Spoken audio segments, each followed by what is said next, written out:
भी चैनल में आप सबका हार्दिक स्वागत है। तो अभी वो टाइम आ गया है जो लास्ट टू वीडियो में मैंने बताया था। अगर आप मेरे लास्ट टू वीडियो चैनल में जाके देखोगे, जो लास्ट 2 वीक्स में मैंने बताया था, 2 वीक्स पहले प्रेडिक्शन बोल दिया था कि ये सिचुएशन आने वाली है।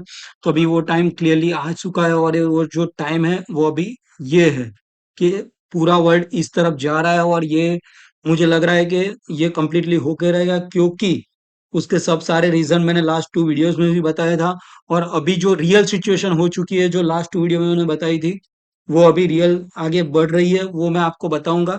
तो पहले सबसे पहले हम स्टार्ट करते हैं ईरान इसराइल से, क्योंकि ईरान ईरान और इसराइल में तुरंत मतलब वॉर चालू हो चुका है। और क्लियरली मतलब इसराइल ने पूरा हमला करके जो हेडक्वार्टर है ईरान के, सबको धज्जियां उड़ा दी है और उसके सामने ईरान ने भी रिटालिएट कर दिया है और वो वॉर चालू हो चुका है। और ये दोनों अभी आमने सामने आ चुके हैं, क्योंकि क्लियरली सारे वर्ल्ड जो है, इसराइल ने तो पहले ही यूएस को बता दिया था कि हम मतलब इसको अटैक करने वाले हैं, वॉर की सिचुएशन बढ़ चुकी है। ये जो इसराइल के पीएम है नेनुताई, उन्होंने पीएम मोदी से भी क्लियरली बात कर चुकी है कि ये सिचुएशन आगे वर्स्ट हो सकती है और ये मतलब अब सारा वर्ल्ड ऑर्डर उसमें घुसेगा और वर्ल्ड की सारी कंट्रीज को घुसना पड़ेगा, क्योंकि चीन है अभी ईरान के साथ, और जो इंडिया और यूएस अभी इसराइल के साथ अभी इनडायरेक्टली सपोर्ट में है, राइट।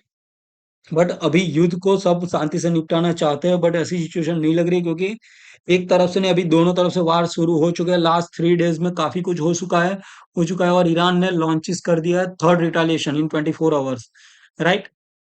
तो ये पहले इसराइल ने किया हमला, उसके सामने ईरान ने कर दिया। तो अभी मेजर जो सिटी है तेल अवीव, जेरूसलम, उसमें क्लियरली हमला हो चुका है। Iran launch a new wave of missiles and drone attack on Israel.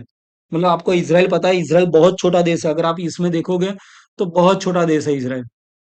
ये इतना गाजा पट्टी और इसराइल बहुत छोटा देश है, बट उसका जो मिलिट्री पावर है, डिफेंस है, वो बहुत मतलब वर्ल्ड में सबसे अच्छा है।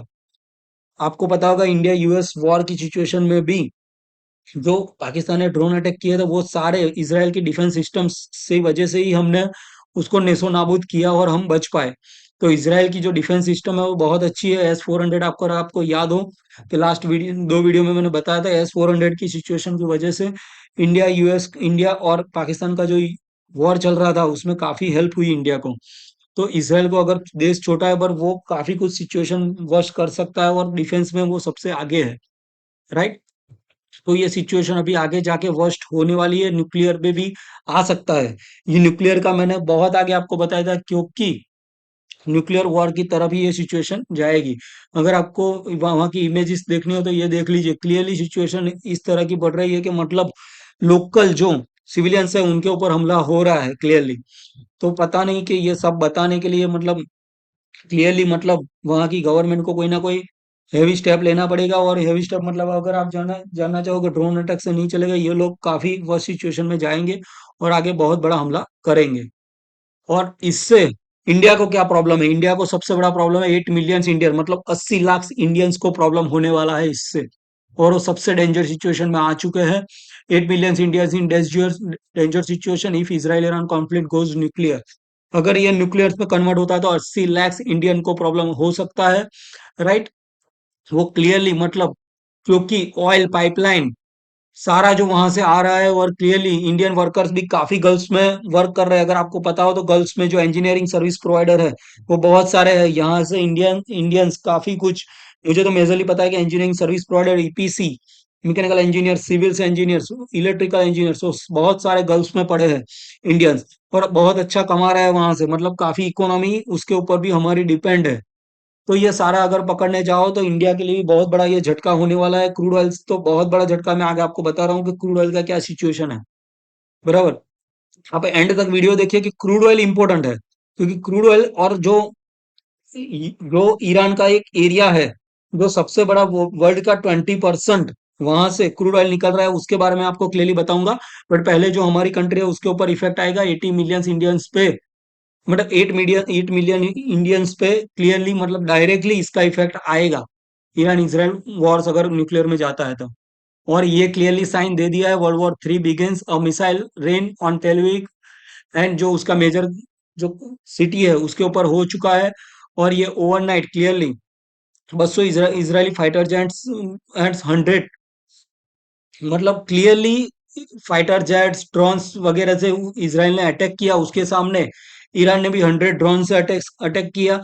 और ये कंटिन्यूसली लास्ट 3 डेज से बढ़ता ही जा रहा है, कोई स्टॉप आ रहा नहीं है। तो ये आगे वर्स्ट कंडीशन में जाएगा। उससे ये सबसे बड़ा सिचुएशन क्रूड ऑयल, क्योंकि ईरान और सबकी वहां की जो इकोनॉमी है पूरे वर्ल्ड में क्रूड ऑयल प्रोवाइड कर रही है। और क्रूड ऑयल सबसे मतलब वहां से ही प्रोड्यूस हो रहा है सबसे अच्छा। तो क्रूड ऑयल का प्राइस काफी बढ़ रहा है, 7% वन डे।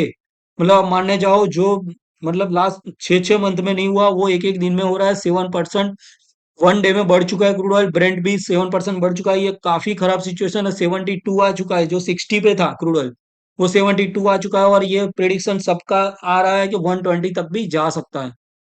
मैं एक आपको ये स्टडी बताना चाहता हूँ, क्योंकि स्टडी आपको पता होनी चाहिए। मैंने एक स्टडी निकाली है कि नवंबर 21 में ऐसे सिचुएशन आया था कि क्रूड ऑयल 65 में था और मई 2020 में 112 चला गया था। मतलब 65 से 112 चला गया। तो उस सिचुएशन में मार्केट का क्या हो, मार्केट अराउंड 2500 पॉइंट डाउन हो चुका, 2500 पॉइंट क्रैश हो चुका उस टाइम का निफ्टी। मिनिमम पकड़ने चाहो ओनली क्रूड ऑयल 15% बढ़ चुका था। तो मतलब ओनली क्रूड ऑयल से 50% मार्केट मतलब क्रैश हो सकता है, राइट। है तो अभी तो सिचुएशन उससे खराब है। कोविड है, वॉर है, थर्ड वर्ल्ड वर्ल्ड वॉर है, क्रूड ऑयल है, ट्रम्प है सबसे बड़ा डिसीज मतलब प्रॉब्लम्स, ट्रम्प। तो ये सारे जो मतलब जो फैक्टर्स है वो सारे नेगेटिव जा रहे हैं। तो मतलब मार्केट की धज्जियां उड़ने वाली है, आप कुछ भी कर लो। ये मैंने आपको सिचुएशन इसलिए बता रही कि आप बेसिक मतलब अंडरस्टैंडिंग करो और मतलब सतेज रहो। क्योंकि मार्केट ऐसी चीज है, आपके पैसे पूरे ले जा सकती है और आपके मार्केट पूरे पैसे आपको दे भी सकती है। तो इस सिचुएशन में ट्रेडिंग अवॉइड करिए। बट लॉन्ग टर्म अगर आपको इन्वेस्टमेंट करना हो तो आपको सिचुएशन मिलेगी। मुझे लग रहा है कि निफ्टी 23,000 22,000 तक आएगा। तो उस टाइम पे आप कंटिन्यूस थोड़ा थोड़ा अमाउंट एसआईपी के थ्रू इन्वेस्ट करिए, ट्रेडिंग मत करिए अभी। क्योंकि विक्स काफी हाई चुका हो चुका है। और ये मार्केट कहाँ जाएगा किसी को पता नहीं है। ये पैरेलली ये युद्ध चल ही रहा है, यूक्रेन और ये जो अपना रशिया है इसका क्लियरली चल ही रहा है। और ये बंदा तीनों तीनों को घुमा रहा है ये बंदा।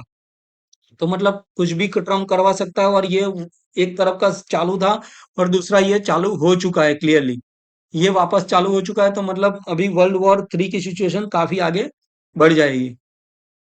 अभी आप देखो तो नेटो ने भी उस टाइम पे बोल दिया था क्लियरली। नेटो ने बोला क्या बोले था कि हम मतलब एक ही है। तो नेटो की जो 30 कंट्रीज है उसमें मतलब कोई भी वो हमला हुआ तो उसका रिटेलिएशन आएगा। तो मतलब यूक्रेन पे कोई भी रसिया बड़ा हमला करता है आने वाले दिनों में तो पूरा नेटो उसमें घुस जाएगा। और ये यूके के प्राइम मिनिस्टर ने बता दिया था क्लियरली। ब्रिटिश पीएम कैर स्ट्रैमर उन्होंने क्लियरली बता दिया था कि रेडी रहिए, वार फाइटिंग रेडीनेस सिचुएशन। और ये बंदा कुछ भी कर सकता है, कभी भी ट्रेड लगा सकता है, टैरिफ लगा सकता है और वॉर करवा सकता है। तो इसका कोई भरोसा है नहीं। बट नाटो घुस रहा है मतलब कितनी तरफ से वॉर चालू हो चुका है वो क्लियरली मैं आपको बता रहा हूँ। तो आप मतलब मेंटली रेडी रहिए और फाइनेंशियली मतलब हार्ड एंड मनी हाथ पे रखिए, राइट। इसके साथ मैंने जो मतलब लास्ट 3 या 4 वीडियो में ये बताया था कि मतलब डेप्थ कितना बढ़ चुका है। तो यूएस का डेप्थ मैंने क्लियरली पहले बताया था, 36 ट्रिलियन डेप्थ बढ़ चुका है। जो इसकी इकोनॉमी है 30 ट्रिलियन की इकोनॉमी है, उसके सामने 36 ट्रिलियन का तो उसका डेप्थ है। कर्ज देवा जो हम बोलते हैं कर्ज। तो मतलब इकोनॉमी भी क्राइसिस में है यूएस की। तो यूएस में आने वाला है रिसेशन क्लियरली। रिसेशन के साथ मतलब वर्ल्ड वॉर की सिचुएशन आएगी। तो मतलब पूरा इकोनॉमिक्स कलेप्स आएगा पूरे वर्ल्ड में। और ये क्लियरली बता रहा है ये दो बंदे बता रहे हैं, हर टाइम पे बता रहा है। माइकल बरी जो अमेरिकन इन्वेस्टर है, हेज फंड मैनेजर है, जो हेज फंड मैनेजर है सबसे बड़ा, उसने बताया है। और ये काफी टाइम से बता रहा है कि भाई मेजर क्रैश आ रहा है। ये बंदा रिच डैड पुअर डैड का ऑथर, जिसने सबसे हाईएस्ट सेलिंग उसकी बुक है rich dad poor dad, Robert Kiyosaki, वो क्लियरली बता रहा है कि क्रैश आ रहा है। तो मतलब आप क्लियरली रेडी रहो अभी। मतलब हम जो 2020 के बाद सबने देखा है कि 2020 के बाद किसी ने क्रैश देखा ही नहीं और सबने पैसे डालते ही जा रहे डालते ही जा रहे। तो मतलब मैं बोल रहा हूँ कि अभी स्टॉप करो थोड़ा, बराबर मार्केट थोड़ा गिरने दो, 23,000 22,000 आने दो, उसके बाद इन्वेस्ट करो। क्योंकि आप हर एक में एंट्री लोगे, 25,000 26,000 पे आप एंट्री ले चुके हो ऑलरेडी। लास्ट 4 सालों में मार्केट गिरा ही नहीं है, वो क्लियरली पकड़ लो।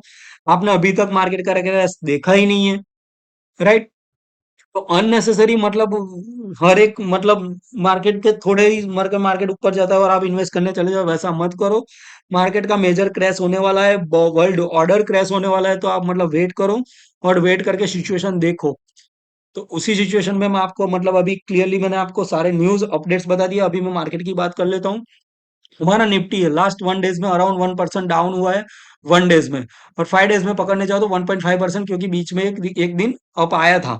क्यों आया था? क्योंकि गवर्नमेंट, हमारी गवर्नमेंट, उसने इंटरेस्ट इंटरेस्ट रेट कम कर दिया था और बैंक निफ्टी ऊपर चला गया था। उसी वजह से निफ्टी में भी अपसाइड आ चुका था उस टाइम पे।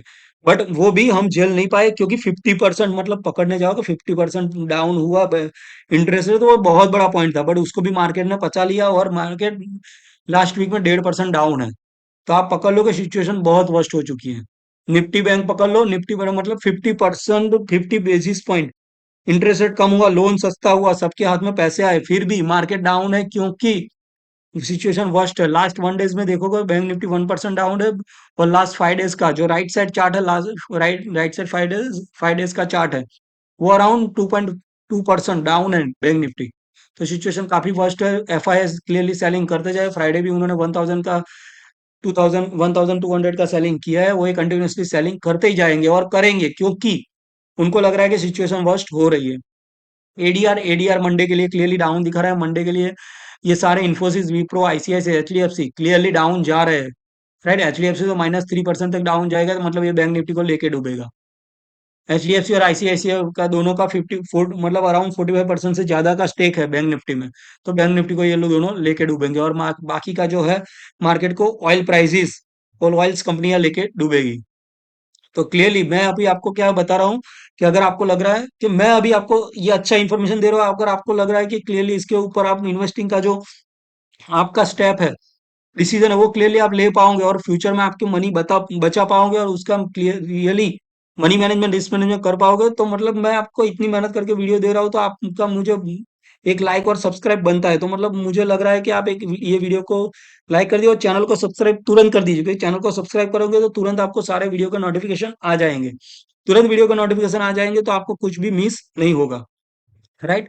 तो मेरा एक सजेशन है कि मतलब ये सारी सिचुएशन बहुत वर्स्ट होने वाली है। बट आप म्यूचुअल फंड के थ्रू एसआईपी कंटिन्यूस करिए। बराबर, एसआईपी कंटिन्यूस करिए। स्टॉक में भी क्लियरली बाइंग करने मत जाना। म्यूचुअल फंड आपके जो चल रहे हैं वो चलने दे, एसआईपी कंटिन्यू करिए। और मार्केट अगर 23,000 22,000 निफ्टी आता है तो एसआईपी को भी बढ़ा सकते हो आप। उसमें मैं आपको क्लियरली बोल रहा हूँ कि ऐसे भी बढ़ा सकते हो आप। तो ऐसे आप इन्वेस्ट करिए और कंटिन्यूअसली आगे बढ़िए। अगर आपको लग रहा है कि मैंने कुछ आपको यूजफुल इन्फॉर्मेशन दिया है तो इस चैनल को सब्सक्राइब कर दीजिए। चैनल को सब्सक्राइब करोगे तो आपको तुरंत सारे नोटिफिकेशन मिल जाएगा और आप मतलब कंटिन्यूअसली अपडेट्स रहोगे। Thank you very much, please subscribe this channel.